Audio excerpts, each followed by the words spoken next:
स्तंजा है। Perhaps in this neglected sport is light. Some hurt one pregnant with celestial fire. Hence that the road of empire might have swayed or waked to act as the living liar.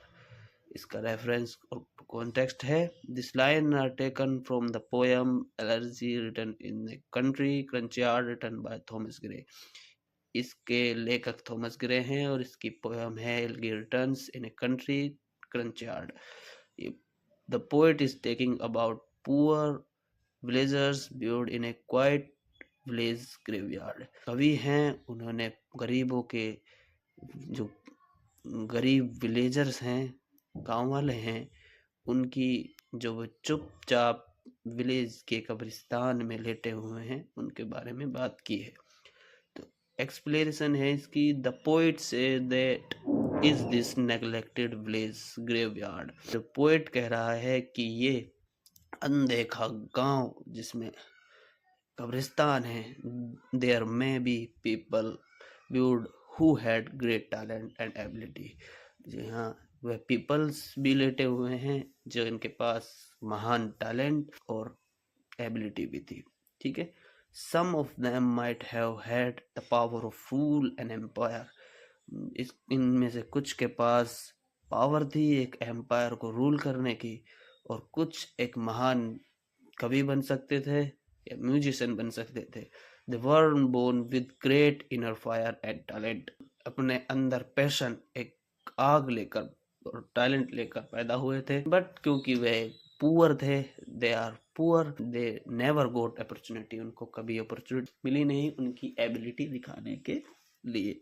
There greatness remain hidden and dead with them. उनकी जो महानता थी वो उनके साथ, उन पे छुपी रही और उनके साथ ही मर गई। तो यहाँ पे दूसरा है, ये हम इंग्लिश लिटरेचर के जो बीए के मत्स्य यूनिवर्सिटी के बच्चे हैं उनके लिए ये वीडियो है। ये स्टैंजाज बहुत सारे हैं इस पोएम के, लेकिन अलग अलग एक्सट्रैक्ट करके हमने इन्हें डाला है। आप इन्हें डायरेक्ट पढ़ के, डायरेक्ट इसी तरह से लिख के आप वहाँ इन्हें एग्जाम में लिख सकते हो। आपको अच्छे नंबर, कम किताबों में ना आए तो इसे इस तरीके से आप समझ सकते हैं।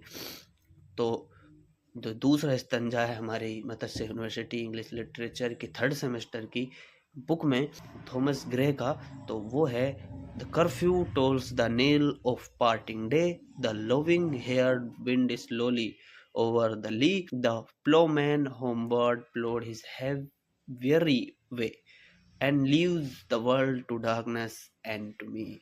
तो इसमें जो फ्रेंड्स टू कॉन्टेक्स्ट है, ये लाइंस जो है लिखी गई हैं थॉमस ग्रे की, या ली गई हैं थॉमस ग्रे की पोएम जो है रिटन इन ए कंट्री क्रंचयार्ड से। हेयर, यहाँ द पोएट डिस्क्राइब, पोएट जो है वो डिस्क्राइब कर रहा है द पीसफुल विलेज, एक शांतिपूर्ण गांव को जिसमें शाम का समय हो रहा है। एक्सप्लेनेशन इसमें the evening bell ring and the announce the end of the day. The evening bell है, रिंग्स है, ये दिन के अंत को अनाउंस कर रही है।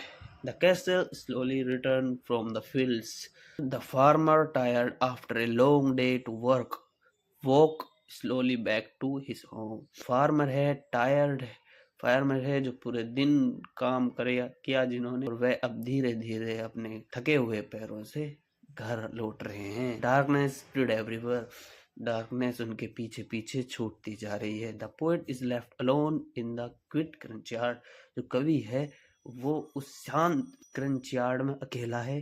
The scene create calm silent and thoughtful mood.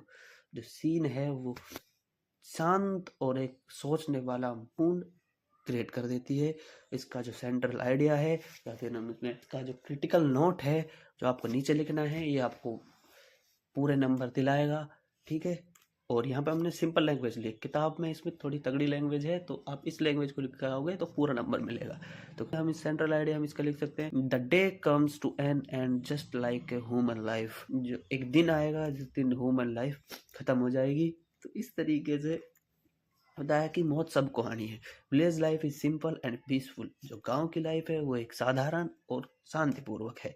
Evening symbolise silence, rest and reflection. Evening symbolise करती है साइलेंस को, शांति को, आराम को, और रिफ्लेक्शन को, आपके एक्शंस को।